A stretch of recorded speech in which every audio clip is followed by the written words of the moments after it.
പ്രവാസിയുടെ കഥയുടെ മൂന്നാം ഭാഗം. ഓക്കെ, ഒന്നും രണ്ടും ഭാഗം കാണാത്തവരുണ്ടെങ്കിൽ ഈ കഥയുടെ ഫസ്റ്റ് ഭാഗങ്ങൾ നിങ്ങൾക്ക് കേൾക്കണമെന്ന് ആഗ്രഹമുണ്ടെങ്കിൽ തീർച്ചയായിട്ടും അത് പോയി കാണാം. അങ്ങനെ നമ്മളെ പ്രവാസി തീരുമാനിച്ച് വർഷങ്ങളായിട്ട് ഇവർക്ക് കുട്ടികൾ ഉണ്ടാവുന്നില്ല. ഒരു വർഷത്തിൽ 1-2 മാസം നിന്നത് കൊണ്ടായിരിക്കാം. അധികം ആളുകളും പറയാം 6 മാസമൊക്കെ ഒരുമിച്ച് നിന്നാൽ നിങ്ങൾക്ക് എന്തായാലും കുട്ടികളുണ്ടാവും. അങ്ങനെയാണ് അധികം ആൾക്കാരും പറയാം. അങ്ങനെ ഏതായാലും ഇവൻ തീരുമാനിച്ച് ഇവൻ നിൽക്കുന്ന സ്ഥലത്തേക്ക് ഇവളെ കൂടി കൊണ്ടുപോകാമെന്ന്. അങ്ങനെ അതിനുള്ള ഒരുക്കങ്ങളൊക്കെ നടന്നു. വിസയൊക്കെ ശരിയായി. വളരെ സന്തോഷത്തോടു കൂടി ഭാര്യയെ ഒപ്പം കൂട്ടി ഇവന് ഗൾഫിലേക്ക് പറന്നു. അങ്ങനെ ഇവർ രണ്ടുപേരും സന്തോഷത്തിലും സമാധാനത്തിലും ഒരുപാട് ആഗ്രഹങ്ങളോട് കൂടി ഇവിടെ ജീവിച്ചു തുടങ്ങി.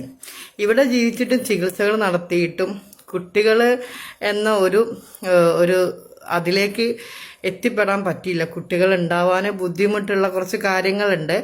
അത് ഏത് ഭാഗത്താണ് എന്തുകൊണ്ടാണ് ഉണ്ടാവാത്തതെന്നൊന്നും ഞാനിവിടെ പറയുന്നില്ല. അപ്പം ഡോക്ടറെ കാണിക്കുന്നുണ്ട്, ചികിത്സ നടത്തുന്നുണ്ട്, എന്നിട്ടൊന്നും കുട്ടികൾ ഉണ്ടാവുന്നില്ല. വർഷങ്ങൾ കഴിഞ്ഞു പോകുന്നു, പൈസ അങ്ങനെ ഒരുപാട് ചിലവായി പോകുന്നതെന്നല്ലാണ്ട് ഇതിന് ഒരു പരിഹാരം കാണാൻ പറ്റാത്ത ഒരവസ്ഥയിലായിട്ട് പോലും അവൻ അവളെയും ഒരുപാട് സ്നേഹിച്ച് കുട്ടികളില്ലെങ്കിൽ പോലും ആ കുറവൊന്നും അവരുടെ ജീവിതത്തിൽ ബാധിച്ചിട്ടേ ഇല്ല. അവർ രണ്ടുപേരും ഒരുപാട് സ്നേഹിച്ച് ആണ് മുന്നോട്ട് പോകുന്നത്.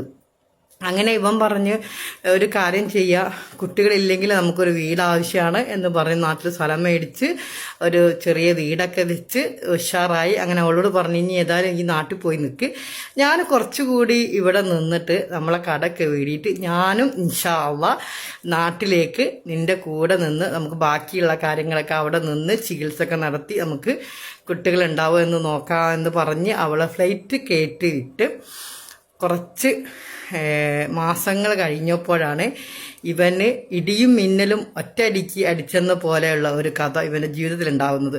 സ്വന്തം ഭാര്യ തേച്ചതിനോടൊപ്പം വേറെ ഒരാൾ കൂടി അതിൽ പങ്കായി എന്നതാണ് അവനെ ഏറ്റവും തകർത്തത്.